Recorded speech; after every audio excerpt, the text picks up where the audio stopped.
Bonjour tout le monde. Le monde carcéral est mystérieux pour celles et ceux qui ne le connaissent pas. Les prisonniers souhaitent en sortir, nous, c'est tout le contraire.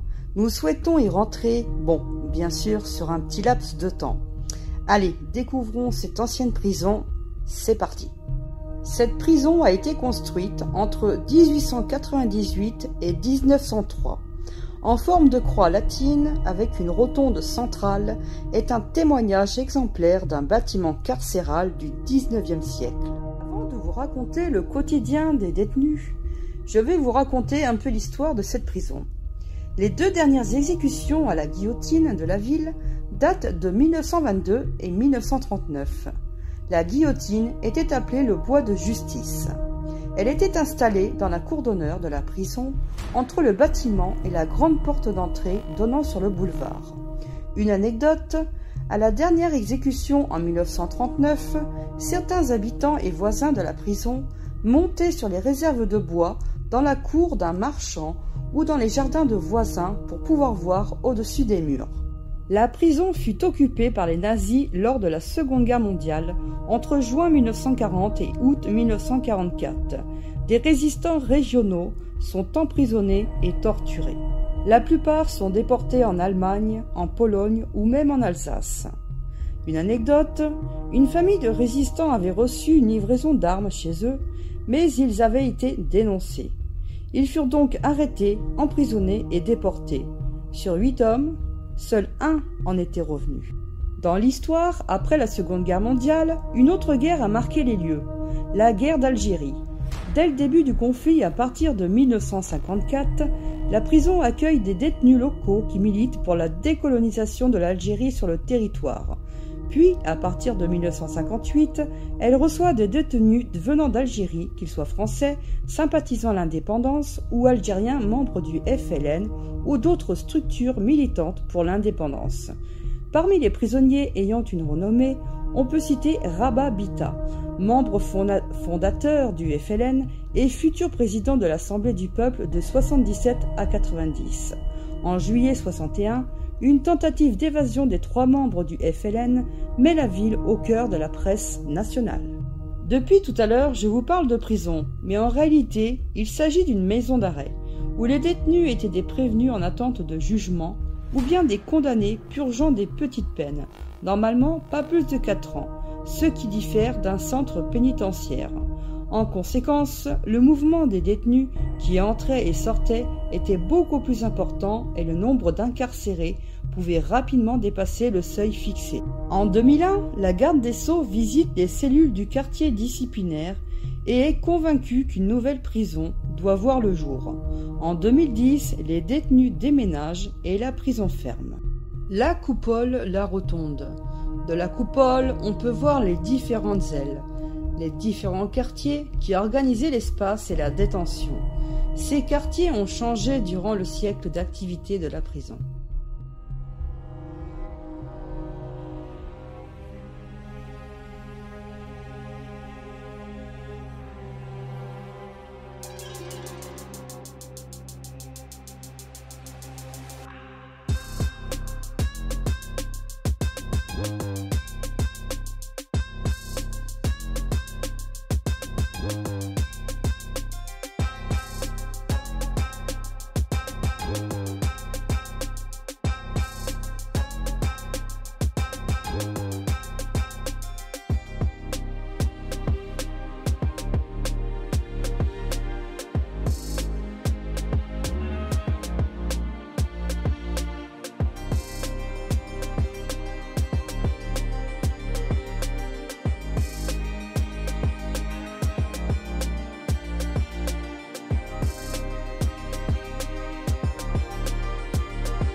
Comment était le quotidien des prisonniers? 9 mètres carrés vus sur cour, l'expression d'un détenu. Vivre dans une cellule, être emprisonné physiquement, mentalement, est une expérience particulière. L'adaptation, la débrouillardise, l'invention font partie de cette expérience. Pour communiquer entre eux, les prisonniers utilisaient la tuyauterie. Pour échanger des objets comme des paquets de cigarettes, ils inventaient et se servaient de yo-yo, qu'ils passaient de cellule en cellule par les fenêtres. Un ancien détenu raconte « Il fallait mettre dans le yo-yo ce que l'on nous demandait, sinon il y avait des conséquences. Par exemple, si on n'envoyait pas ce que voulait le voisin, il frappait toute la nuit sur le mur. » La journée débutait avec le réveil des détenus à 7 heures. Les surveillants vérifiaient si tout le monde était bien là et bien sûr vivant. Le petit déjeuner était ensuite distribué en cellules. Une anecdote, au début des années 70, l'utilisation des pots de chambre dans les cellules dégageait une horrible odeur, si bien qu'un surveillant s'était remis à fumer pour masquer l'odeur. L'arrivée des toilettes avait été une sacrée évolution. Les détenus mangeaient dans leurs cellules. Au début, tout était servi dans des assiettes. Les derniers servis avaient leur repas quasiment froid. Avec la nouvelle cuisine, la gamelle apparaissait. À partir des années 70, il était possible de cantiner pour améliorer son incarcération. Les détenus recevaient des bons de cantine qui servaient à acheter de la nourriture, des produits d'entretien, des cigarettes, produits d'hygiène. Certains détenus se faisaient alors à manger dans leurs cellules, en plus du service des repas de la prison. Ceci étant dit, à la prison, il fallait pas mal d'argent pour améliorer son quotidien. Concernant l'hygiène, les douches, c'était 3 fois chaque semaine, dans une salle commune par 4, et cela durait 10 à 15 minutes. C'était un lieu dangereux, souvent sujet à des incidents disciplinaires. Beaucoup de règlements de compte s'y passaient. Comment s'occuper les prisonniers? Bien sûr, il y avait la promenade. Et pour garder un lien avec l'extérieur, il y avait le courrier, la radio, la télé. Longtemps, un seul journal était autorisé, La Vie catholique. Pour le Ouest France, les surveillants devaient censurer tous les articles liés à la justice, et ce jusqu'au milieu des années 70, sous la présidence de Valéry Giscard d'Estaing, date à laquelle la radio était apparue en prison, puis la télé en cellule au début des années 80. Le lien avec l'extérieur, c'était également les parloirs. Ceux-ci étaient au sous-sol, dans un espace cloisonné. La prison était un lieu très animé.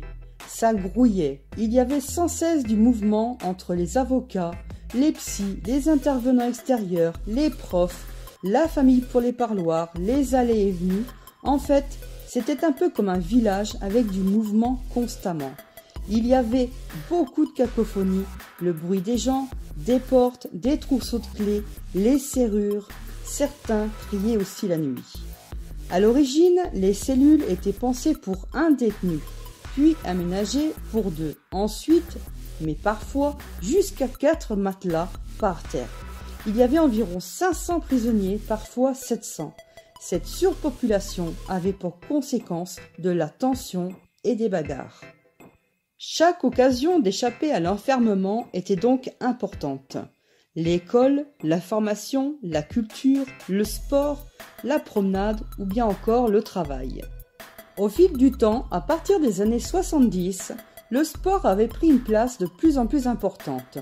Cela permettait à certains d'être en forme ou d'autres juste pour se changer la tête.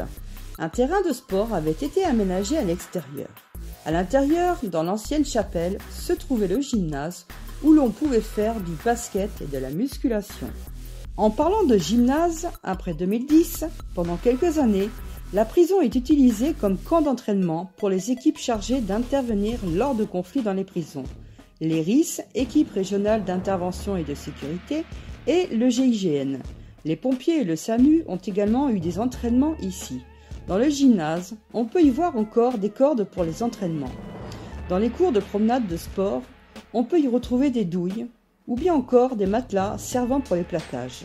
L'éducation nationale intervenait avec 2 professeurs pour les détenus volontaires et les jeunes de moins de 16 ans.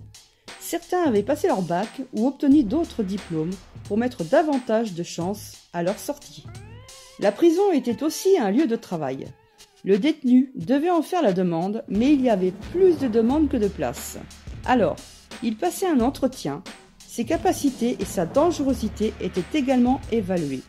Voici quelques exemples de missions.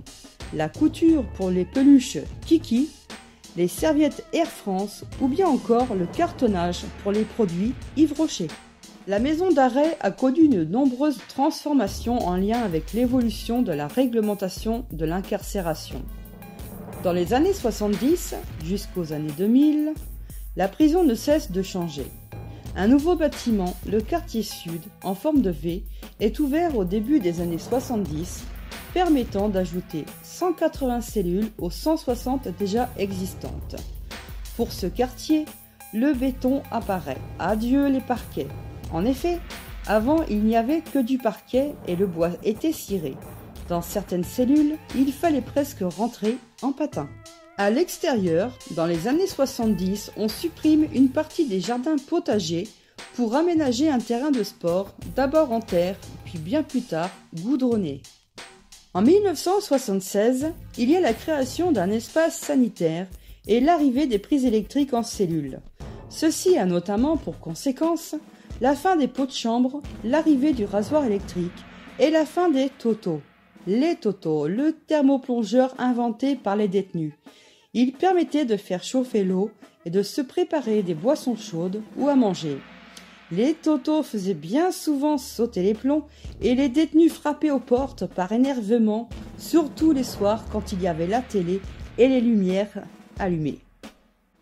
Il existait une infirmerie avec peu de lits car les détenus étaient plutôt transférés vers l'hôpital.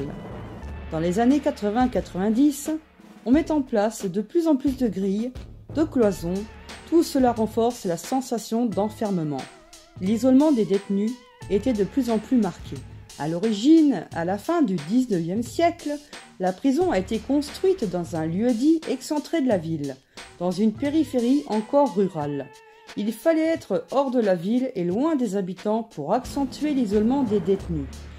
Mais en à peine 20 ans, les quartiers ont émergé. La maison d'arrêt s'est retrouvée au cœur des quartiers résidentiels. Être en prison dans un quartier résidentiel, c'était vivre à côté des gens qui ne sont pas enfermés. C'était les voir, c'était aussi entendre les bruits de la ville. Les voisins de la prison pouvaient être témoins d'événements exceptionnels comme des mutineries ou encore des évasions.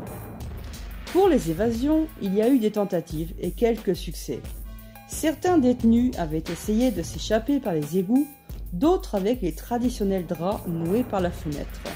Une petite anecdote, un jour, 2 détenus se sont fait la malle à l'aide d'une tyrolienne de leur fenêtre vers le jardin d'une voisine. Ils avaient glissé le long du câble avec leur ceinturon, mais le degré du câble était trop faible, donc ils avaient fait une rapide descente et avaient atterri dans un poulailler à l'extérieur. La prison dans la ville, c'est aussi les parloirs sauvages. Les détenus étaient à leurs fenêtres et leurs visiteurs dans la rue. Les gens montraient même des bébés par-dessus les murs d'enceinte en montant sur leur voiture ou sur les garages des maisons voisines. À force, des voisins avaient même mis des morceaux de verre brisés pour empêcher les gens de monter sur leur garage ou leurs murs. Les voisins étaient également témoins de la vie quotidienne de la prison. Les parties de foot, les engueulades, les cris, lors des matchs de foot, les musiques comme NTM ou Nirvana. L'avantage d'être en prison en plein centre-ville, c'est que certaines choses peuvent passer plus facilement depuis l'extérieur. Ainsi, on pouvait constater des parachutages d'objets comme des stupéfiants ou bien encore des cartes SIM. Certains utilisaient des balles de tennis dans lesquelles ils faisaient des trous pour y placer les objets. Pour récupérer les colis envoyés de l'extérieur, des détenus avaient une astuce, ils tordaient des fourchettes qui leur servaient de grappin. La prison a servi de lieu de tournage pour des films et des fictions. Ainsi, en 2011, 9 jours de tournage pour Médecin-chef à la santé avec Mathilde Seigné et Yves Régnier. En 2014, 2 jours de tournage pour la série Profilage. En 2015, 1 mois de tournage pour le film La Taularde avec Sophie Marceau. Des traces sont encore présentes dans la maison d'arrêt de cette époque de tournage. Des affiches sont restées avec des dates après la fermeture et des directeurs qui n'existent pas. Par exemple, l'horaire d'ouverture de la bibliothèque a compté du 3 novembre 2013, soit 3 ans après la fermeture de la prison.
En 2021, la prison est cédée par l'État à la ville pour la somme de 550 000 €. La collectivité ambitionne d'en faire un lieu culturel.